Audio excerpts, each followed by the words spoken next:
తర్వాత అవి కాస్త వేగడం మొదలుపెట్టాయంటే టప్ టప్ టప్ టప్ కొద్దిగా చిట్టపట్లాడుతూ వేగుతూ ఉంటాయి. చాలా మంచి పని చేస్తుంది.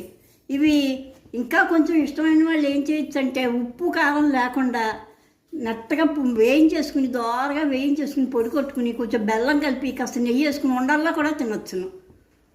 ఇప్పుడు నేను ఏం చెప్తున్నానంటే మీకు ఈ పొడి చెప్తున్నాను. ఈ పొడి అయితే డబ్బాలో పోసుకుని చక్కగాను టేబుల్ మీద పెట్టుకుంటే మర్చిపోకుండా ఒక్క పూట రోజు 2 చెంచాల పొడి కనుక అన్నంలో వేసుకు తిన్నట్టయితే చాలా టేస్ట్గా ఉంటుంది.